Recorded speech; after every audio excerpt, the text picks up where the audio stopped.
bonjour, bienvenue à tous. On est ravis de pouvoir attaquer ce début d'après-midi avec un sujet absolument passionnant, la solidarité et les aînés dans la société.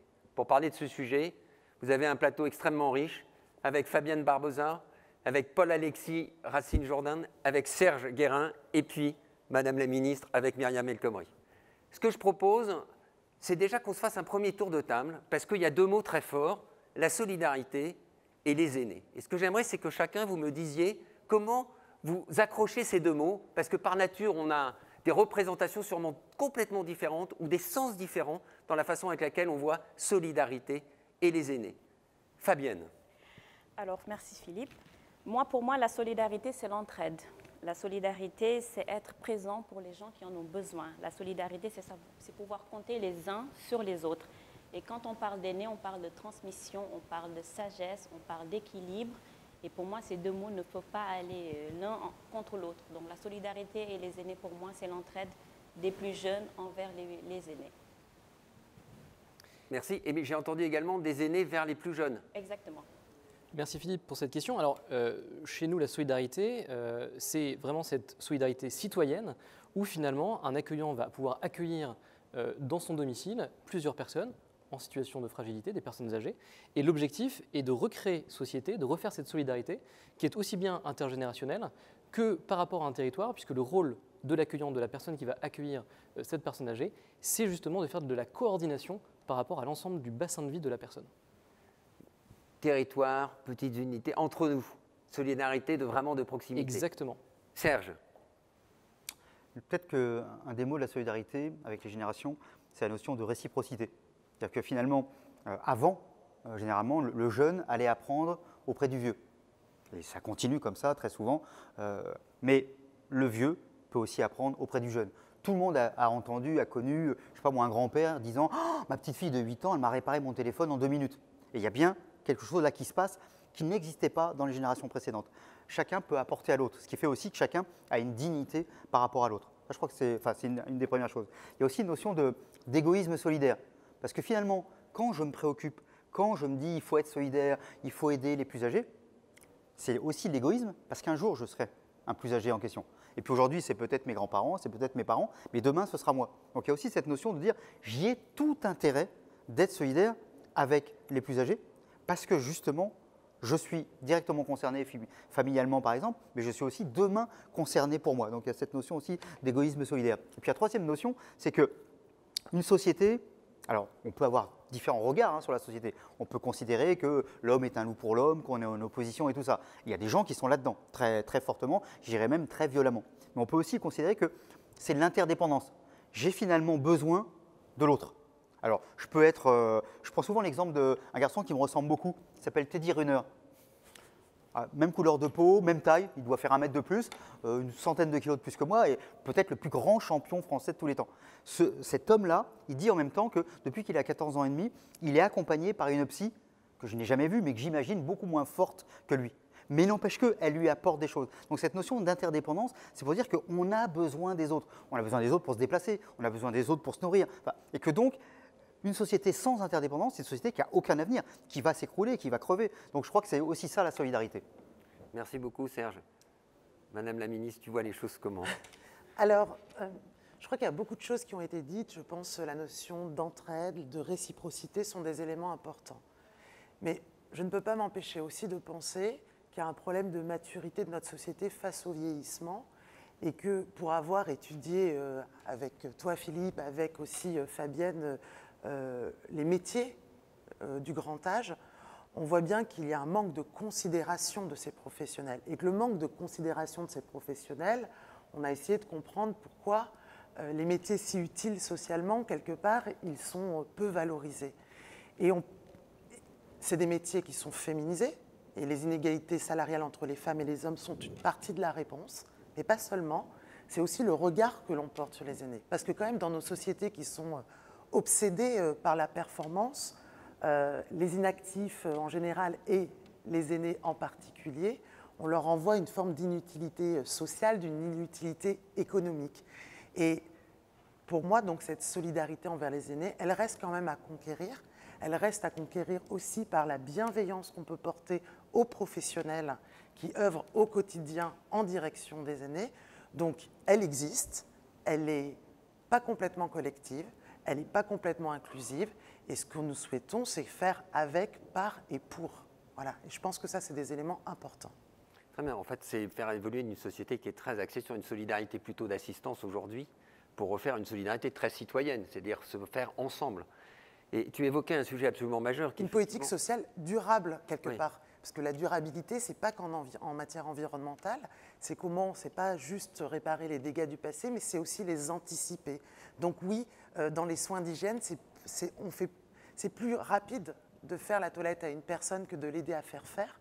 Mais le sens premier de ces métiers, justement, c'est d'aider à faire pour prévenir la dépendance. C'est tout cela. Alors, en parlant de sens et en parlant des métiers, je me reviens vers toi, Fabienne.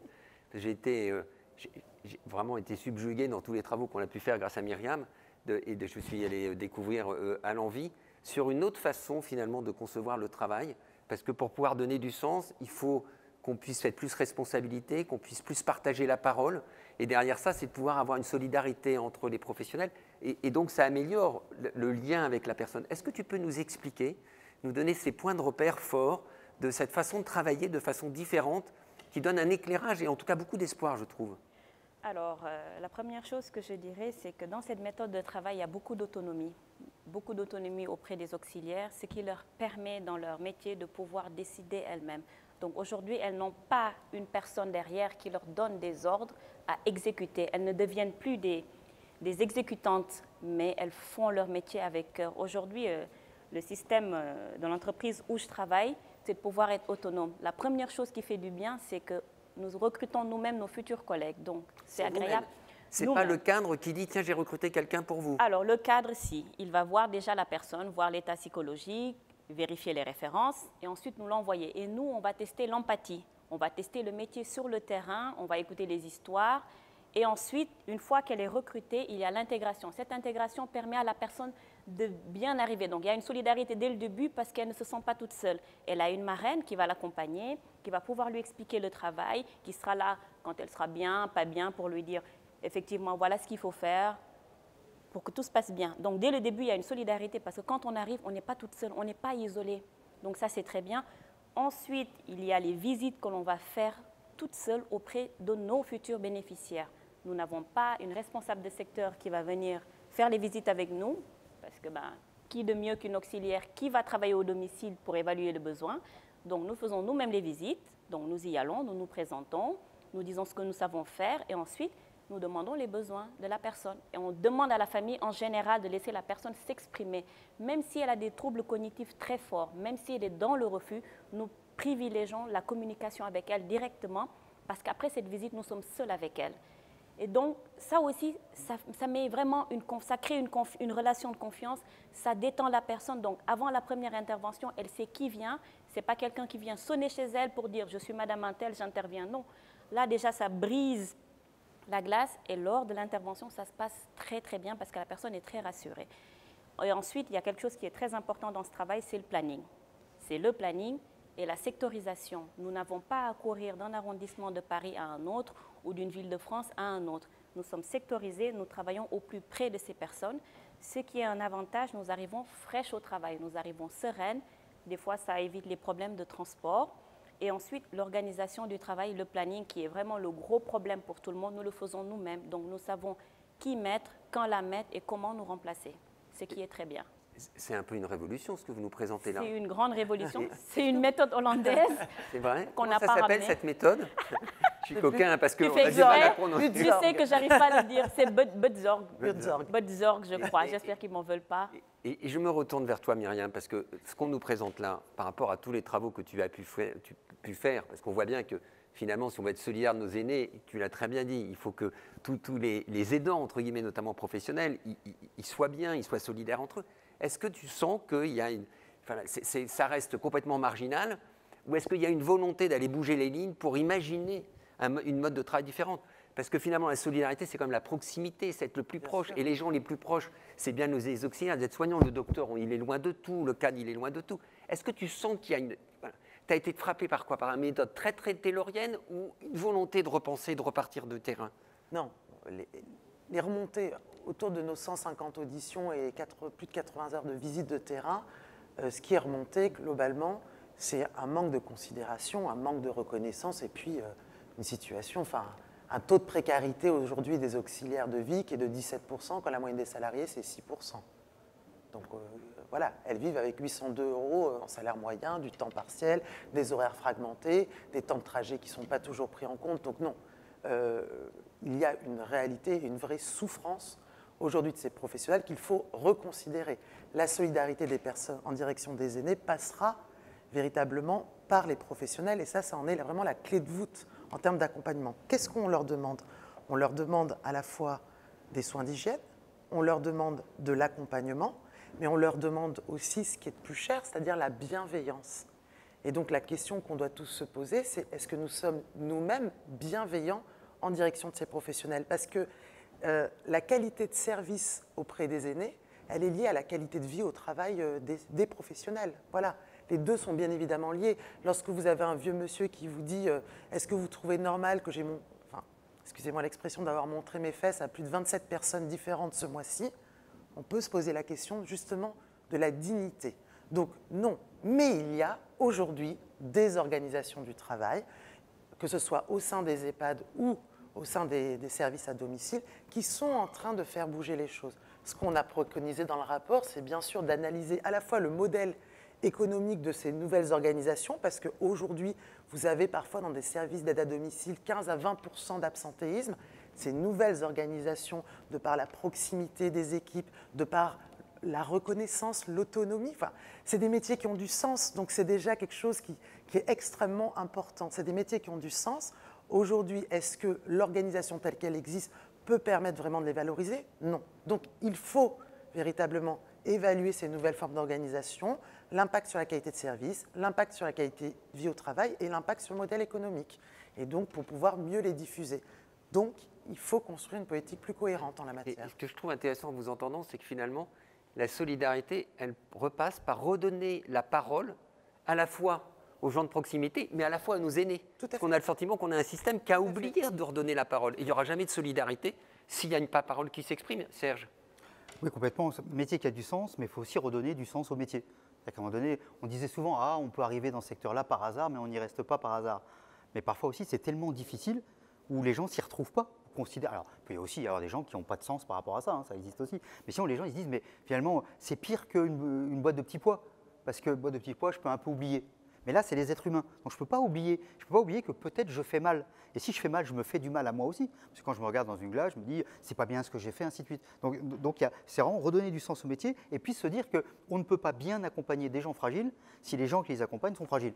Là, c'est une double fragilisation, quoi. Et donc, ça ne fonctionne pas. Et puis, troisième élément, c'est cette question finalement d'autonomie, de sens. Axel Honneth parlait de la société du mépris. C'est-à-dire qu'à un moment donné, je m'auto-méprise, je me méprise de faire des choses qui ne sont pas bien. Je me dis, mais c'est pas bien ce que je fais, j'aurais pas dû le faire comme ça, et ainsi de suite. Je m'en veux, j'en veux aux collègues, et ainsi de suite. Et donc il y a aussi ça. Et donc, reconstruire quelque chose en écoutant en effet les personnes, en regardant les usages. Tiens, on avait pensé que faire comme ça, oui, mais en fait, les gens font comme ça. Ah bah, c'est pas bien qu'ils fassent comme ça, mais regardons pourquoi ils font comme ça. Peut-être que ça correspond à un usage, à un mode de fonctionnement, ainsi de suite, et qu'il faut donc réfléchir ensemble avec les personnes, pas nécessairement toutes seules, pas les laisser toutes seules à réfléchir, ça peut être aussi avec d'autres gens, pour donner aussi un autre regard, pour se confronter à une altérité. Et puis, c'est aussi, écoutez, tu disais très bien, y compris quelqu'un qui est en difficulté neurologique, discuter avec elle. Parce qu'on est quand même, on sort du Covid, pas vraiment, mais en tout cas, ce moment du Covid a été un moment très fortement d'infantilisation. On l'a dit aux plus âgés, alors dès 65 ans, on disait, vous ne pouvez pas sortir de chez vous, et ainsi de suite. Mais globalement, on pense pour les personnes. Alors, il n'y a pas que là, mais en tout cas là, très fortement, on pense pour les personnes, et encore plus pour les gens qui sont en difficulté neurologique. Parce que c'est vrai que c'est plus difficile de s'exprimer, c'est plus difficile de penser, et ainsi de suite. Or, mais ces personnes-là restent des citoyens, restent des êtres humains, donc c'est comment, avec elles, en prenant le temps, il y a cette notion de temps qui est extrêmement importante. C'est marrant d'ailleurs, on est dans une société de la longévité, on est dans une société où on vit plus longtemps. Donc on devrait se dire, on a plus de temps. Et en même temps, on veut aller encore plus vite avec les gens, avec cela. Enfin, il y a quelque chose de totalement contradictoire. Il faut accepter le vieillissement, la longévité, la seniorisation de la société.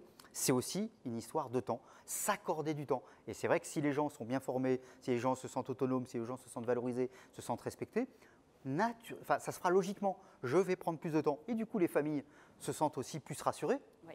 pas plus à l'aise avec tout ça. Oui, la personne a pris du temps. Et puis tu le disais très bien, à un moment donné, on dit oui, service à la personne, c'est beaucoup mieux, un EHPAD et tout ça, les gens ne veulent pas. Mais quand il y a 27 personnes différentes à qui vous montrez vos fesses, bah, à un moment donné, on peut aimer montrer ses fesses, mais pas 27 fois, quoi. Voilà, donc à un moment donné, ça ne marche pas comme ça. C'est-à-dire que les gens se disent, mais et puis en plus, il y a même la difficulté de reconnaître.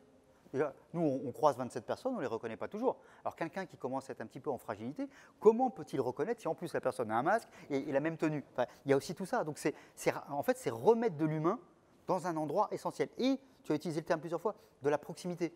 Ça ne se pense pas de loin, ça ne se pense pas en surplomb, ça se pense avec les personnes. Et ça me permet de donner la parole, Paul-Alexis. J'aimerais bien que tu nous expliques déjà ce que c'est cette famille.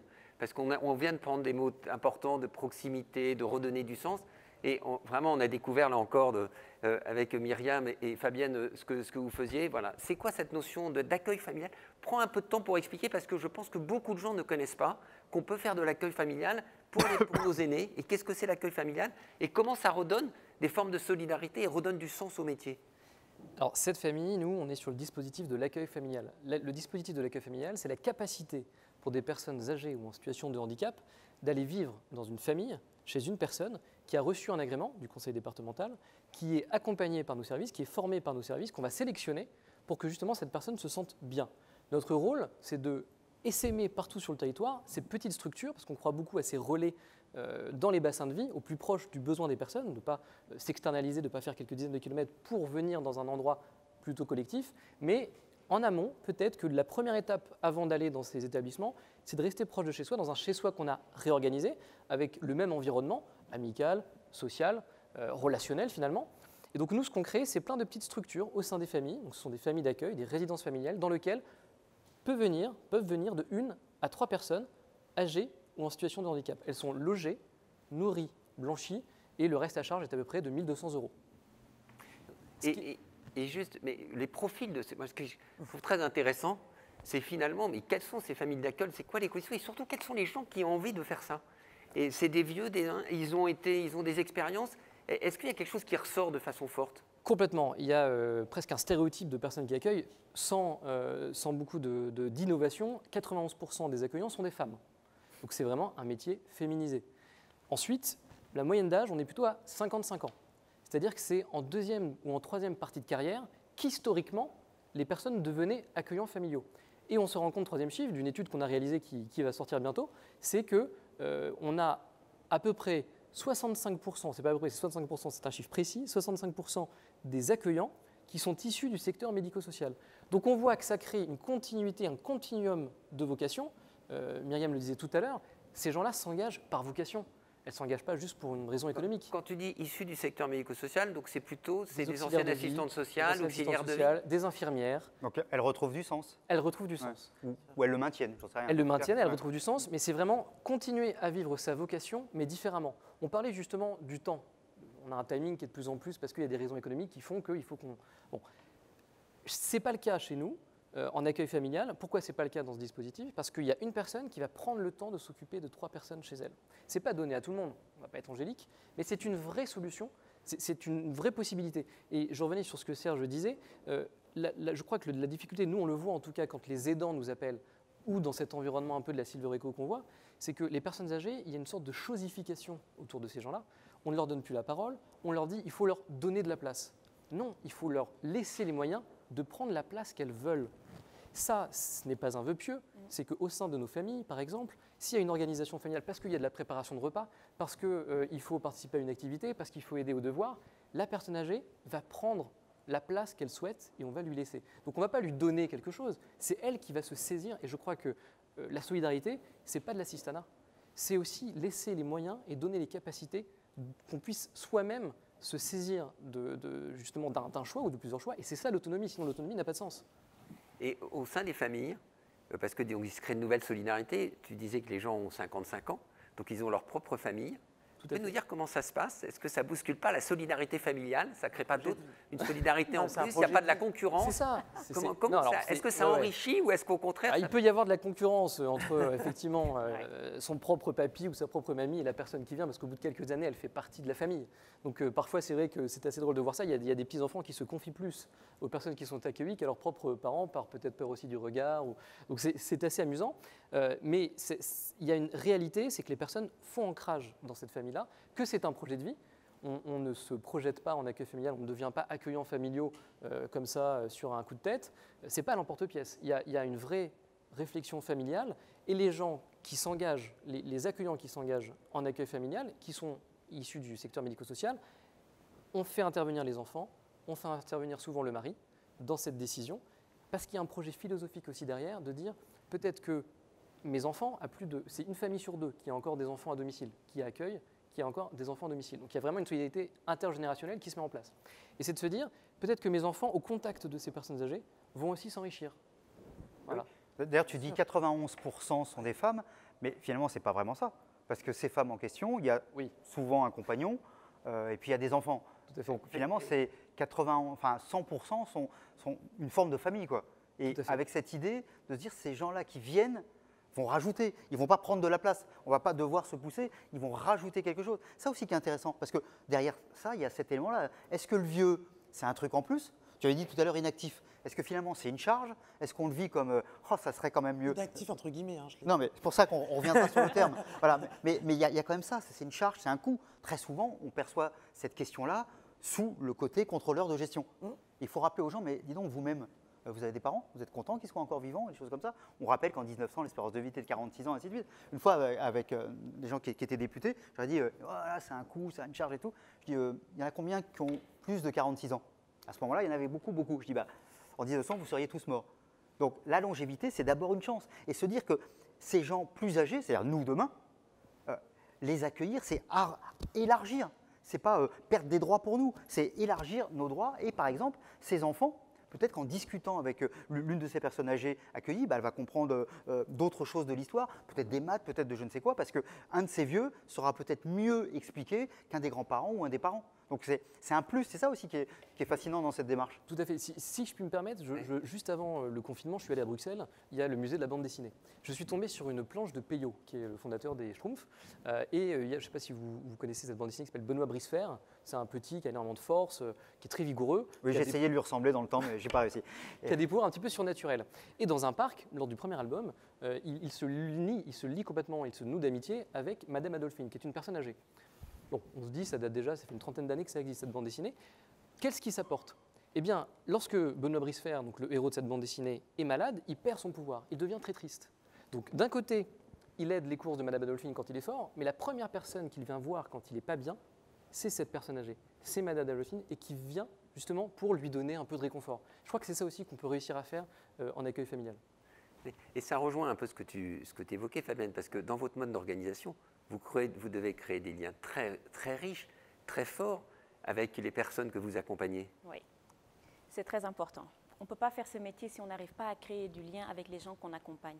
C'est vraiment impossible. Et on parlait de temps. Dans notre organisation, on milite pour faire des interventions de minimum 2 heures. Pourquoi 2 heures? On ne peut pas s'occuper de quelqu'un qui a des troubles cognitifs, qui est lent dans le geste, lent dans les manières. Arriver, on a 1 heure, le midi ou le soir. Faire le change ou pas, lui donner à manger, l'installer pour se coucher en 1 heure. Moi, en 1 heure, je peux le faire parce que oui, moi, prendre ma douche, m'habiller, 30 minutes, moi, parce que j'ai la trentaine. Enfin, tu fais sans avoir le temps de faire les cheveux. Oui. Mais imagine quelqu'un qui a 80 ans, qui est très dépendant, je ne vais pas lui donner à manger, je vais la gaver. Et le but, ce n'est pas de gaver les gens. Comme Myriam l'a dit tout à l'heure, nous devons être bienveillants envers les personnes qu'on accompagne, mais les gens devraient être bienveillants à notre égard. On ne peut pas nous céder 1 heure pour accompagner des gens qui ont des troubles très très forts. Moi, j'aime beaucoup la méthode de cette famille. Pourquoi? Parce qu'il y a beaucoup de Français aujourd'hui qui souhaitent finir leur vie à domicile, si c'est possible. Et aujourd'hui, si on est seul à la maison parce qu'on est isolé, ah, c'est pas sécurisé pour maman, tu sais, ah, c'est dangereux, ah, si elle sort, tu sais, il n'y aura personne pour aller la chercher. Si on a l'alternative de les mettre dans d'autres familles et qu'elles restent en famille et qu'elles puissent finir leur vie en famille, mais c'est extraordinaire. Moi, je pense qu'aujourd'hui, on doit continuer à privilégier les métiers du domicile. C'est un métier que les gens ont tendance à oublier ou à ne pas valoriser ou à ne pas connaître. Je pense qu'il est temps de reconnaître, de connaître les métiers du domicile, de les valoriser parce que vraiment, les gens souhaitent finir à domicile et pour certains, ce n'est pas possible de finir tout seul. Je voudrais revenir à cette notion du temps, parce que ça paraît tellement évident qu'il faut du temps. Est-ce que tu as eu le sentiment que dans le rapport qu'on avait, le temps était chronométré, qu'il y avait du temps, où il y avait des gens qui intervenaient un quart d'heure, une demi-heure est-ce que donc la méthode taylorienne? Non, mais on a vu, le travail à la chaîne, ils nous l'ont presque toutes et tous dit, enfin toutes dit surtout. C'est une réalité. Quand on voit en plus la sinistralité dans ce secteur, le taux de fréquence des accidents du travail, c'est 100 pour 1000 salariés, lorsque la moyenne en France, c'est 34 pour 1000 salariés. Et dans le bâtiment, c'est 60 pour 1000. Donc c'est le pire. On ne peut pas faire pire. On a une sinistralité record dans les métiers du grand âge. Pourquoi? Et il faut juste rajouter sur la sinistralité que, je le dis à tous ceux qui nous écoutent, un point de sinistralité, c'est 1,5 point de masse salariale. D'absentéisme. D'absentéisme. Ouais, bien sûr. Oui. Donc si vous diminuez l'absentéisme parce qu'on a une politique QVT forte, vous avez un retour sur investissement tout de suite. C'est l'orthopédiste qui se permet de le dire. Mais complètement. Donc, quelle est leur première revendication? C'est ne pas avoir à choisir entre faire vite et faire bien. C'est quand même cette réalité-là aujourd'hui. Aujourd'hui, on a vu, même encore sur certains départements, c'est en train de bouger, mais des interventions de 15 minutes.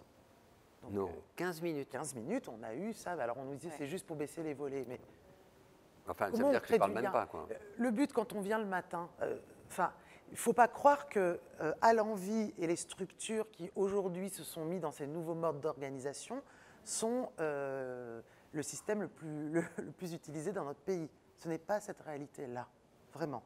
Nous avons beaucoup de professionnels qui font beaucoup de kilomètres, qui ont des horaires fragmentés, qui peuvent rester 4 heures entre deux missions dans leur voiture parce qu'elles n'ont pas assez de financement pour mettre l'essence. Je veux pas vous donner une image assez apocalyptique de ces métiers, mais il y a aujourd'hui une attente extrêmement forte et on l'a vu pendant malheureusement la crise que nous venons de traverser, Fabienne pourra en témoigner, obtenir des masques dans les pharmacies, ça a été la croix et la bannière.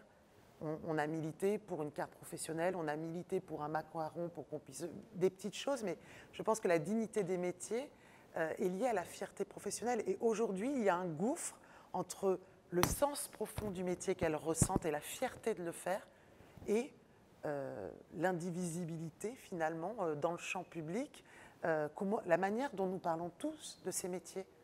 On dit souvent, vous êtes aide-ménagère. C'est le fait de ne pas connaître le métier. Voilà. Et de ne pas le reconnaître, donc c'est beaucoup plus simple. Pourquoi 59 certifications ou qualifications différentes?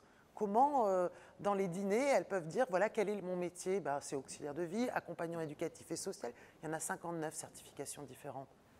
C'est cette réalité-là que nous avons essayé de pointer. Et il y a des réponses à cela. C'est-à-dire la capacité, déjà, améliorer les conditions d'emploi et de rémunération. Je pense que là, maintenant, il y a un fort consensus pour qu'on le mette en œuvre et que, dans le lien entre l'État et les départements, ça s'accélère. Deuxième élément, les qualifications. Aujourd'hui, on ne veut pas de personnes qualifiées parce que ça coûte trop cher. C'est quand même aussi une réalité que 30% des départements respectent l'avenant 36 sur les indemnités kilométriques. Est-ce que c'est normal? Est-ce que c'est normal de dire à des salariés qui resteront entre 9 à 11 ans au SMIC? Voilà, pas de perspective d'évolution. Donc c'est toutes ces questions-là qu'il faut mettre autour de la table et c'est comme ça que nous améliorerons aussi la qualité de service. Et donc, en fait, le sujet de fond, c'est que si on veut avoir une société très solidaire de nos aînés, notre société, elle doit être très solidaire des personnes. La clé de voûte, c'est les professionnels. C'est les professionnels, c'est un sujet clé. Et est-ce que le Covid, on a commencé à évoquer un peu le Covid, est-ce que ça vous a bousculé dans de nouvelles pratiques? Beaucoup. En plus, en moins, oui, on se fait Fabienne? Alors, le Covid a bousculé beaucoup de nos pratiques, mais le Covid a révélé une solidarité très, très large. Moi, je félicite beaucoup les jeunes étudiants parce que j'ai remarqué qu'ils se proposaient beaucoup pour faire les courses, pour les personnes âgées, pour venir leur apporter des choses, pour aller à la pharmacie, chercher des médicaments pour qu'ils ne soient pas en rupture. Mais le Covid, ce qu'il a vraiment changé dans la méthode de travail, c'est que déjà, on ne prend pas le transport. Donc, on marchait énormément. Énormément. Ensuite est venue l'histoire des masques. Une vraie galère. Comment on peut aller travailler en étant près de ces personnes? Mais quand je dis près, parce que c'est des gens qui ne comprennent pas pourquoi on a un masque et tout, on a l'habitude de les embrasser quand on arrive, parce que oui, c'est très familial, c'est comme ça. Il y a le lien qui est créé, ils sont rassurés. Et tout d'un coup, on arrive, ah, aujourd'hui, Philippe, je ne peux pas t'embrasser. Mais pourquoi? Il y a le Covid. C'est quoi le Covid? C'est une grippe qui tue, le temps d'expliquer. D'accord. Ensuite, il faut les masques. Nous, on n'a pas de masque. Tu te rappelles? J'étais venue à lui donner les circulaires de l'ARS pour qu'elle les présente aux pharmaciens. Non. Je me présente à la pharmacie parce que on a reçu le circulaire qui dit on a le droit d'avoir 9 masques. Non, madame, vous n'avez pas le droit, c'est pour les infirmiers et les médecins. Ça a commencé comme ça.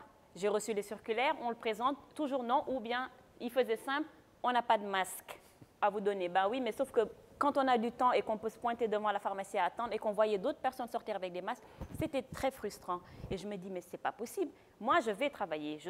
J'arrive même avant l'infirmière. Hein? OK? Et moi, je n'ai pas de masque. Et comment je vais travailler dans des conditions comme ça? Qui peut travailler dans des conditions comme ça alors qu'à la télé, partout, vous recevez un circulaire où c'est bien marqué auxiliaire de vie, vous allez à la pharmacie, le pharmacien vous dit non. J'ai rien contre les pharmaciens, peut-être que certains n'ont pas reçu l'information. Tu ne l'as pas senti très solidaire là? Non, là, non. Il y a une pharmacie, oui, là où j'ai pris mes masques, la personne n'a même pas attendu, oui, là, mais au début, ils n'étaient pas très solidaires. Après, ils ont compris. Et ça leur a été retiré de toute manière. Après, ça s'est passé par la DASES et c'est passé par les mairies, mais ça leur a été retiré. Je reviens sur les côtés des étudiants et le fait qu'il y ait des jeunes qui viennent découvrir ces métiers, puisqu'ils devaient les découvrir pour un certain nombre. Est-ce que finalement, ça a permis de rebooster, entre guillemets, les écoles en disant qu'il y a des gens qui vont dire, tiens, c'est un métier qui a du sens. Au fait, moi, vous sentez que vous avez créé des vocations ou de gens qui découvrent les métiers ou sincèrement, au début, je me suis dit, ils s'ennuient. Ils sont enfermés, ils ont besoin de sortir. Mais par la suite, ce n'était pas ça. Je pense que quand on a un grand-père, une grand-mère et qu'on la voit enfermée, qu'on l'aide, on se dit, ah, il a une voisine, elle a une voisine, et c'est venu spontanément. Moi, ça m'a réconfortée parce qu'aujourd'hui, quand on parle de nos métiers, on nous répète tout le temps, et ça, on l'a tous entendu, ah, c'est des métiers faits par des femmes en seconde partie de carrière. Là, c'est des jeunes qui ne sont pas en seconde partie de carrière. C'est des jeunes, c'est vraiment des tout jeunes qui se proposaient pour le faire et qui le faisaient gentiment. Et c'est des jeunes qu'on croisait plus, ces fameux jeunes qui apportaient des courses pour madame un tel, monsieur un tel, qui faisaient beaucoup de choses pour ces gens. Et c'est très réconfortant de voir qu'ils ont, spontanément, ils se sont proposés. Ils n'ont pas attendu qu'on leur dise ou qu'on leur impose. Non, ça s'est fait spontanément. Cette solidarité, elle est née naturellement. Et moi, je les félicite beaucoup pour ça. Juste avant de passer à la parole politique, Serge, à écouter, est-ce qu'il y a dans cette solidarité, les aînés, la solidarité, il n'y a pas un sujet générationnel? C'est-à-dire qu'est-ce que finalement, ce n'est pas la jeune génération, ce n'est pas l'intergénérationnel où il y a une véritable solidarité, et qu'est-ce que c'est pas, est-ce qu'il n'y a pas un conflit, la génération d'aujourd'hui, des 50-60 ans, est-elle vraiment solidaire nos aînés ou le vivent-ils comme plutôt une charge, alors que la jeune génération, peut-être plus insouciante ou plus libre, le vit beaucoup plus comme un échange et comme une possibilité d'utilité? Est-ce que tu penses que c'est pareil pour toutes les générations ou pas? Ce qu'on peut remarquer, c'est qu'il y a eu un discours, mais comme très souvent, quand on ne sait pas comment opposer les gens, on se dit allez, on va trouver l'histoire des générations. Alors que l'opposition, elle est sociale, elle est culturelle, elle est tout ce qu'on voudra, mais elle est justement pas intergénérationnelle. Parce que les gens y croient, parce qu'ils le vivent. Parce que si ce n'est pas mon propre grand-père, c'est un autre, mais finalement, il me fait penser à mon grand-père. Un peu comme à cette famille, je suis à côté de quelqu'un, ce n'est peut-être pas mon grand-père, mais je lui parle, voilà, parce qu'il y a ce truc-là, et on réagit par rapport à ça. Et il y a une partie, pas tous, évidemment, mais il y a une partie des jeunes, c'est marrant parce qu'on a voulu aussi attaquer, par exemple, les jeunes, ils ne portent pas le masque, c'est à cause d'eux, ou d'autres disant, c'est à cause des vieux qu'on arrête l'économie. On a voulu comme ça opposer les générations, mais c'est une opposition du haut. C'est-à-dire que les gens, quand ils le vivent, c'est en effet tel étudiant qui a peut-être jamais parlé à Madame Denise qui est sur son palier, et puis là, qui d'un seul coup va quand même toquer, voir si Madame Denise, vous avez besoin que je vous fasse les courses. Et du coup, ils ne vont pas devenir les meilleurs amis du monde tout le temps, mais n'empêche qu'il y a une espèce d'échange comme ça. Peut-être qu'à un autre moment, c'est Madame Denise qui aidera. Et je crois que c'est aussi, on a beaucoup parlé de famille, c'est quand même marrant. On est rentré dans une période où c'était famille je vous hais, les familles c'est fini, c'est ringard et tout ça. Et ce qu'on voit, c'est que non. Ce qui fait tenir aussi les solidarités, c'est cette notion de famille. Alors la famille, on peut élargir, après on en fait un peu ce qu'on veut, mais il y a aussi là quelque chose de très très fort. Et je crois que le moment Covid, cette catastrophe covidienne incroyable, elle a aussi fait ressortir, mais comme dans toutes les mauvaises périodes, il y a les salauds, il y a les gens géniaux, et puis comme disait Primo Levi, entre le noir et le blanc, il y a plein de nuances de gris. Et donc là, on a vu aussi plein de gens un petit peu différents, qui à un moment donné allaient aider, qui à un autre moment donné avaient peut-être plus peur. Mais loin d'opposer les générations, ça a plutôt même rapproché, puis aussi prendre conscience. Se dire, mais en fait, il y a deux grandes prises de conscience. des familles. La première, c'est le boulot de prof, le boulot d'instit, c'est quand même pas si facile que ça. Les 3 mois de vacances, tout ça, dit parfois par des gens qui, avec tous les RTT, ont aussi 3 mois de vacances, mais ça, c'est un autre sujet. C'est quand même super dur de s'occuper de ces gosses tout le temps, donc un peu moins. Et puis l'autre élément, c'est de dire, mais les parents, avant, ils s'occupaient de nos petits-enfants. Là, on en a besoin. C'est-à-dire reconnaître aussi, ça a émergé aussi quelque chose autour de, justement, de l'utilité, de formes diverses. Tu te souviens, on avait fait tout un travail sur la question de l'utilité en montrant qu'il y a une utilité symbolique qui est celle de la transmission. Le grand-père, la grand-mère qui explique des choses aux petits-enfants. Il y a ça, mais il y a aussi une utilité très très concrète. Je vais chercher les enfants, et ainsi de suite. Et donc, on a vu que tout ça, en fin de compte, il y a plein de gens qui l'ont redécouvert. Pour l'anecdote, il y avait quelqu'un qui me disait, mais un politique, qui me disait, mais tu te souviens, on a fait les états généraux de la seniorisation. Puis j'avais un politique en ligne qui me dit, mais les plus de 70 ans, plus de 75 ans, c'est quoi, il y a 1 million au moins. Je dis, il y a 6 millions. Demain, il y en aura 12. Et là, ah ouais, c'est-à-dire qu'il y a eu aussi une prise de conscience de plein de gens qu'on ne parle pas d'une petite minorité dans un coin. On parle de plusieurs millions de personnes et demain, il va y avoir une explosion de tout ça. L'avenir, la croissance, on cherche toujours l'avenir et la croissance démographique, ce n'est pas les jeunes, c'est les vieux. Et donc comment aussi, et derrière tout ça, tout ce qui a été dit, c'est aussi quel regard on porte. Si on dévalorise les vieux, c'est normal de dévaloriser les métiers autour des vieux. Si on valorise les vieux, et valoriser les vieux, c'est aussi travailler, dans le rapport tu en as parlé, c'est cette notion de, puisque ce sont des métiers, il faut aussi, pour que ces métiers soient valorisés, en parler avec les enseignants. Bien sûr. Que ce ne soit pas, elle est vraiment incapable de rien faire, on va lui proposer de s'occuper du cul des vieux. C'est quand même ça. Mais non. Et, voilà. Et se dire, je le valorise, du coup, je valorise aussi les personnes à qui je dis, il y a peut-être des métiers qui pourraient t'intéresser parce que ta manière d'être avec les autres, ainsi de suite. Valoriser finalement les critères d'émotion, valoriser l'intelligence de la relation à l'autre et pas juste la capacité à faire du contrôle de gestion. Je te donne la parole. Juste, tu parlais de l'utilité. Effectivement, j'ai vu que la Fondation Cordon que tu présides a sorti un rapport extrêmement intéressant sur la notion de l'utilité de nos aînés, extrêmement riche d'informations parce que ce mot utilité, solidarité, utilité, c'est vraiment 2 mots finalement où il y a une association. C'est ça. Et on a tous, quel que soit notre âge, quelle que soit notre fonction, quelle que soit notre situation de santé, on a besoin de se sentir utile d'une manière ou d'une autre. Et le plus handicapé qu'il soit, le plus malade qu'il soit, il a une utilité, ne serait-ce que de nous forcer à le regarder et à s'interroger sur notre propre rapport à la fragilité. Et à créer du lien social. Voilà. La période Covid. Alors nous, ça a été assez fantastique, ce qui est assez paradoxal, mais pour 2 raisons. La première raison, c'est que les accueillis dans nos familles n'ont pas forcément senti le poids du confinement, puisque finalement, ils sont restés dans leur environnement classique, avec les personnes dans la maison, donc pas de confinement brutal.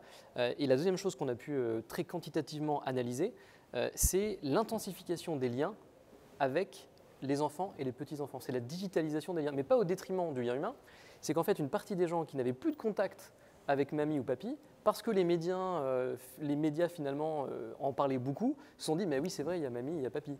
Et donc, ce sont les petits-enfants qui, en prenant des outils digitaux, assez classiques et qu'on connaît tous, qui ont pu reconnecter leur famille avec la personne qui était accueillie. Donc, en fait, ça a accéléré considérablement les liens digitaux, la digitalisation dans nos familles, ce qui est très positif pour nous, puisqu'on a réussi à intensifier comme ça les relations entre les accueillants et la famille naturelle.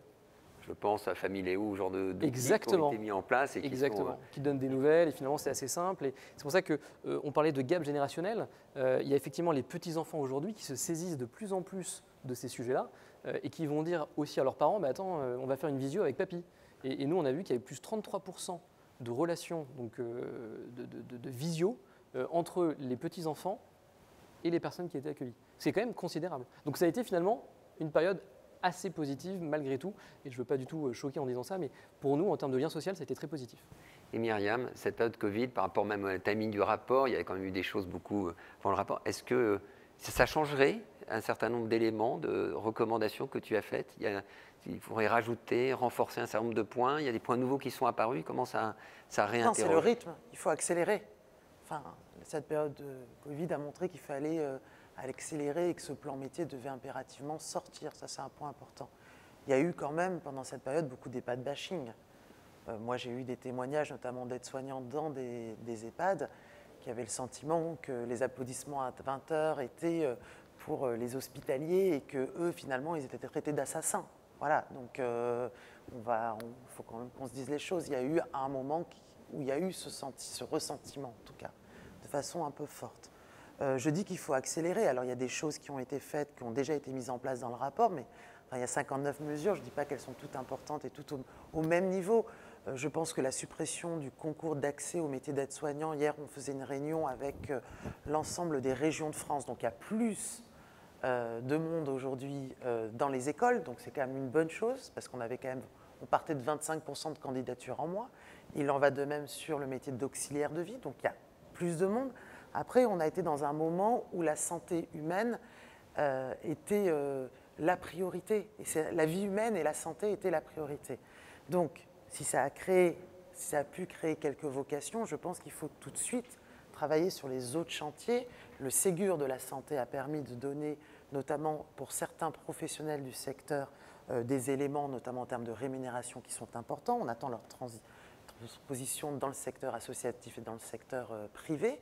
Il reste quand même la question des aides à domicile, où là, on attend des mesures assez rapidement. Ce qui est quand même un paradoxe, parce que finalement, la grande majorité des aînés sont à domicile.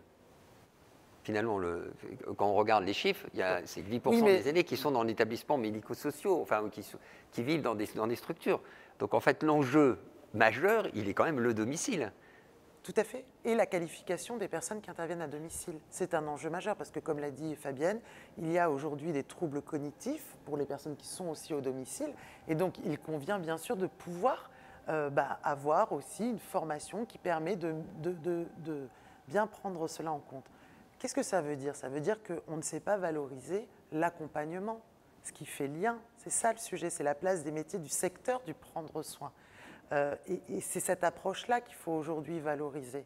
Et pour cela, c'est aussi être en capacité de faire travailler on va dire le médico-social avec le secteur de la santé. Là aussi, on a bien vu que sur la prise en compte de la parole des auxiliaires de vie, leur prise en compte de leur parole, de ce qu'elles pouvaient noter, n'était pas toujours pris en compte non plus par le corps médical. Donc c'est aussi... Là, je te trouve y aller avec des gants. C'est pas parce que je suis docteur, tu peux y aller cash. Non mais, tu poses. Je suis cash. Mais oui, mais tu peux y être. Mais c'est vrai, c'est un sujet. C'est un sujet effectivement majeur. Fabienne, le sentiment, c'était d'être en bas de l'échelle sociale, bouche-trou, pas reconnu, ne plus avoir à choisir entre faire vite et faire bien. Voilà les paroles que la parole ne compte pas. pendant... Et que la parole ne compte pas. Et que la parole ne compte pas, alors même qu'ils sont dans cette proximité-là. Donc c'est ça qui est important. Mais, tu vois, j'ai fait mon introspection en travaillant avec vous, mais je me suis rendu compte que je suis chirurgien, j'ai fait beaucoup de visites. Alors la manière dont tu t'occupais des aides-soignantes et des auxiliaires de vie. Mais j'ai honte de moi. J'ai honte de moi parce que je me permettais de faire des interruptions de tâches, comme si moi je faisais la vigile, je suis le docteur, alors qu'on rentre dans la chambre, tu as connu ça. Et voilà, et je peux déranger.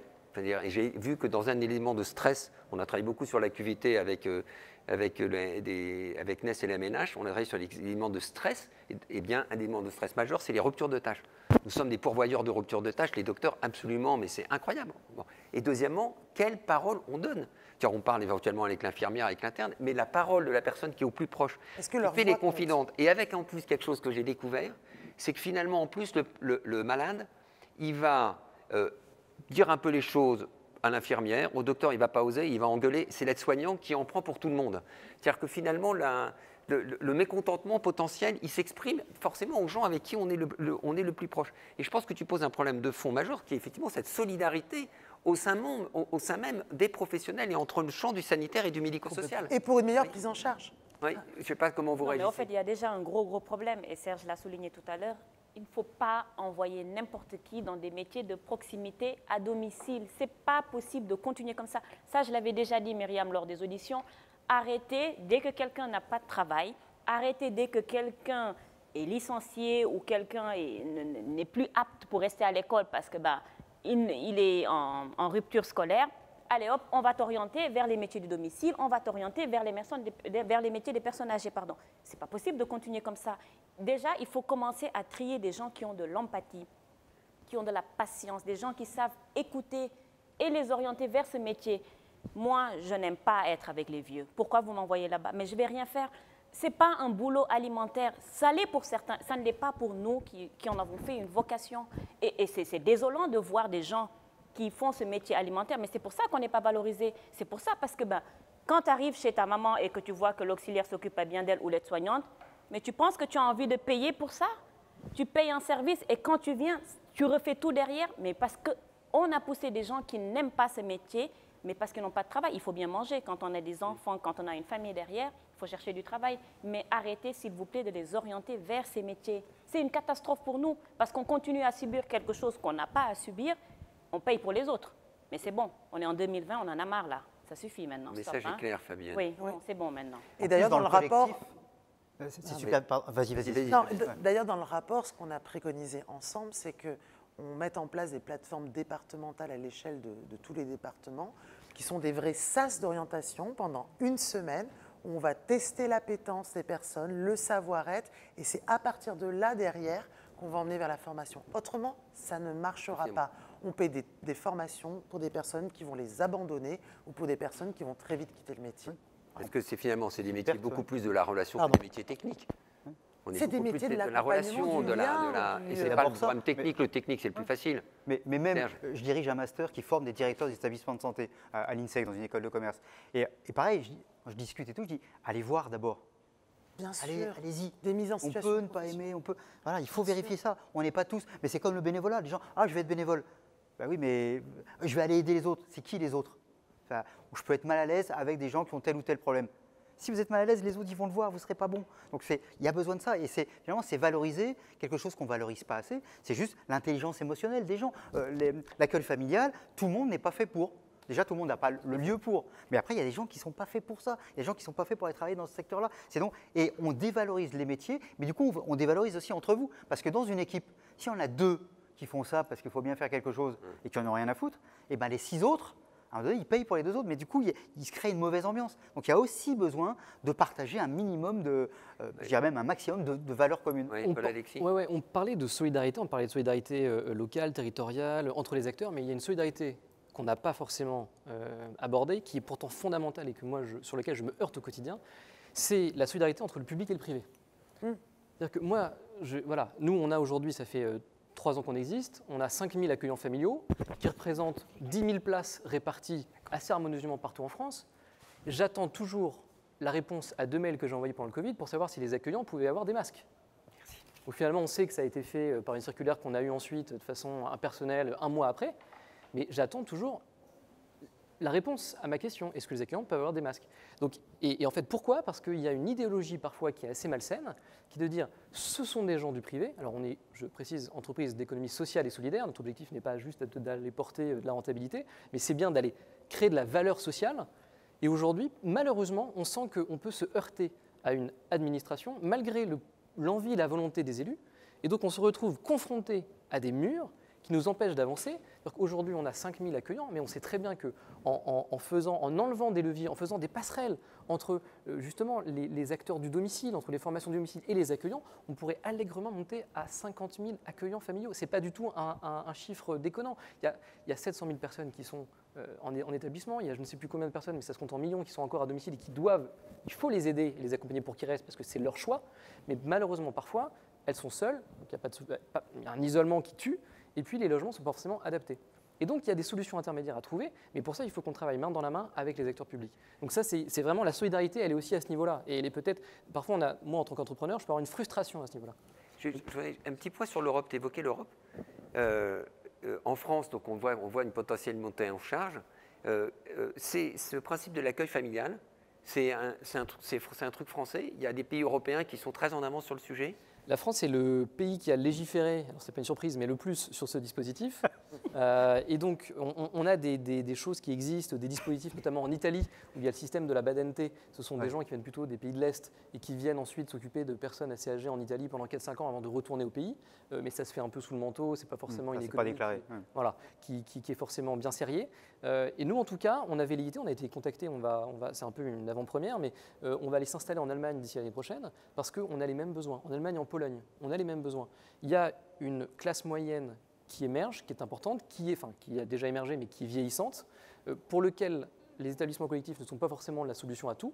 Donc nous, on travaille main dans la main avec les établissements collectifs, on n'est pas du coup concurrents, mais c'est plutôt dans un cadre de parcours choisi. Et donc en Allemagne et en Pologne, il y a vraiment un potentiel ici, et ça n'existe pas. Et à l'inverse, en Angleterre, la loi du travail peut-être aidant plus simplement, ce sont des personnes qui vont au domicile et qui les accompagnent pendant des durées de 24 heures et qui se suivent, mais qui est favorisé par un droit du travail sur ce segment très précis, plus simple. Ce qu'on appelle le baluchonnage. C'est ça, une sorte de baluchonnage. Mais ce que je voudrais juste dire, on parlait d'interdépendance tout à l'heure, puis tu disais l'opposition public-privé, tout ça. Puis parfois on a tendance à opposer un peu le chez-soi à la maison de retraite. Mais tout ça est quand même une vaste connerie. C'est-à-dire qu'il y a une continuité des choses. Bien sûr. On peut parfois se dire, en journée, j'aimerais bien être accueilli dans un lieu, et puis le soir, rentrer chez moi, ou l'inverse. Ça peut être pendant tant de temps à un endroit ou à un autre. C'est comment on arrive à faire quelque chose de plus souple, de plus en continuité. On a fait là une autre étude avec Ipsos et la Fondation Corian. Entre autres, on s'était amusé à demander, mais s'il y avait tel ou tel service dans une maison de retraite, est-ce que vous iriez aux vieux comme aux jeunes?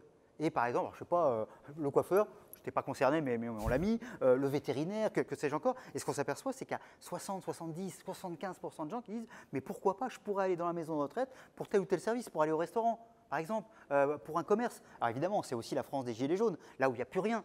Il y a quand même tout ça. Et se dire « mais ces maisons de retraite pourraient être plus… » Alors, mais il y a aussi des problématiques de normes très fortes chez nous, pourraient être ouvertes à d'autres choses. On pourrait imaginer un médecin. Il y a en ce moment un projet comme ça. L'idée, c'est que le médecin qui est salarié, parce que de plus en plus, tu sais mieux, Philippe, les médecins ont plutôt envie d'être dans des logiques de salariat et tout ça. Être salarié par la maison de retraite, mais pouvoir aussi faire des consultations pour d'autres.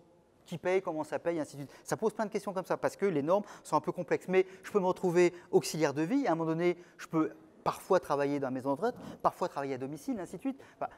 Sans doute que là, il y aurait plus de fluidité à trouver. C'est intéressant parce que ça rejoint exactement ce qu'on évoquait avec Sophie Cluzel juste avant. Et ça pose par exemple une question, c'est est-ce qu'il faut mettre des financements à la personne plutôt qu'à la structure? Aujourd'hui, nos financements à la structure, est-ce qu'on n'a pas un système qui favorise un espèce de cloisonnement, une concurrence et pas du tout une souplesse pour que les gens puissent choisir? Parce que la solidarité des aînés, c'est que nos aînés puissent choisir. Enfin, c'est le principe même. Non, Myriam? C'est vrai que la gouvernance du secteur est un peu particulière. C'est-à-dire, vous avez d'un côté, je ne sais combien de fédérations, 7 conventions collectives, 3 OPCO et celui du public, les départements, l'État, les ARS, les EHPAD et les SAD, c'est différent. Enfin, je veux dire, le système administratif et financier a perdu le sens. Voilà. Donc, une politique sociale durable, c'est revoir tout cela et en effet désiloter. Moi, pour lutter contre le temps partiel subi que peuvent avoir certaines auxiliaires de vie, on sait qu'un temps plein auprès du public, 35 heures, n'est pas soutenable pour le corps. Voilà. Il y a une charge mentale, mais une charge physique aussi très forte à ces métiers. Nous, on a proposé ensemble dans le rapport qu'il puisse y avoir l'autre mi-temps au sein d'EHPAD, autour de projets de médiation numérique, enfin, autour de plein d'autres choses, parce que on ne gère pas que les besoins des personnes, on gère les envies, la vie et les envies. Je dis ça en regardant Fabienne parce qu'elle est auxiliaire d'envie. Oui. Voilà. Tapez sur le site internet Allons Vivre, vous verrez. Voilà. C'est intéressant, vous apprenez les choses. On parlait de toi, Fabienne. Il y a une question, y a-t-il des hommes qui sont intéressés par le beau métier d'aide de vie? Oui, on a des hommes. On a des hommes. Pas très nombreux. Pas beaucoup. Pas beaucoup parce qu'il y a aussi un autre problème. La plupart du temps, quand on va présenter quelqu'un ou quand on est avec un homme, des fois la famille dit « Ah non, non, non, surtout pas d'homme chez maman ». Sauf que des fois, quand on arrive avec un homme, maman, mais elle est aux anges. Elle est rayonnante, elle est amoureuse, mais entre guillemets, elle a envie de se faire belle, elle se pomponne, elle l'attend. Et aujourd'hui, je pense qu'il y a plus une question de pudeur, parce que en tant que femme, maman vieillissante, on n'a pas envie. Mais nous, on leur explique, on leur dit, écoutez madame, c'est votre domicile, vous avez vraiment le droit de choisir, ce qui est tout à fait normal. Si on était à l'hôpital, vous n'allez pas choisir l'aide-soignant, et pourtant il allait exécuter les mêmes tâches qu'à domicile. Ici, la pudeur sera respectée, l'intimité sera respectée. Il ne va pas sortir en disant « j'ai vu madame un tel nu », ça ne sert à rien. Le but, ce n'est pas de raconter ce qui se passe, mais c'est de l'aider. Donc aujourd'hui, il ne va pas voir votre maman comme une personne nue. Il s'occupe de la personne en général, de son intimité, tout en respectant sa pudeur. Et maintenant, de plus en plus, il y a des hommes vraiment qui le font et des jeunes hommes. Il faut qu'on les médiatise, tous ces hommes. Il faut qu'on continue. Absolument. Et il ne reste plus qu'une minute. Il y avait une autre question. Peut-être Myriam, Serge, c'est comment simplifier la prise en charge socio-sanitaire des aînés avec cette gouvernance éparpillée entre le département, la région, l'État. J'ai fait exprès que vous disiez que 30 secondes pour répondre parce que je vous sens qu'on aurait pu y passer la journée. Mais s'il y avait une idée forte pour améliorer cette espèce d'éparpillement? C'est quoi l'idée? C'est vrai qu'il y a besoin d'un chef de file, quoi. Je ne rentre même pas dans lequel… Enfin, on a parlé plusieurs fois de la proximité. Dans les pays du Nord, c'est la ville. C'est l'échelon le plus proche. Peut-être qu'il y a quelque chose à réfléchir autour de ça. Mais je mets des peut-être parce que c'est super compliqué. En tout cas, ce qu'il y a dessus, et je crois que Myriam, tu seras d'accord avec ça, c'est qu'il n'y en ait pas 50. Non, mais Très bien. Myriam, et en même temps, je te laisserai la conclusion, parce que je sais que tu voulais nous donner un peu de respiration. alors, je pense que tout le monde doit faire un effort. Voilà, l'État, les départements et aussi l'ensemble des branches professionnelles. Voilà, tout le monde est concerné et tout le monde doit faire un pas. Et pour conclure, je voulais commencer par la À 9 secondes. la phrase de Simone de Beauvoir, un livre qu'on a retrouvé, La vieillesse. Le sens de notre vie est en question dans l'avenir qui nous attend. Nous ne savons pas qui nous sommes si nous ignorons qui nous serons. Ce vieil homme, cette vieille femme, reconnaissons-nous en eux. Il le faut si nous voulons assumer dans sa totalité notre condition humaine. Du coup, nous n'accepterons plus avec indifférence le malheur du dernier âge. Nous nous sentirons concernés. Nous le sommes. Merci beaucoup. Merci à vous tous. Merci à ceux qui nous ont écoutés, qui ont envoyé des questions. Vous avez une pause et le prochain débat à 16 h est l'État, une méta-plateforme numérique pour tous. On vous souhaite une bonne fin de CHAM. Au revoir. Merci. Au revoir.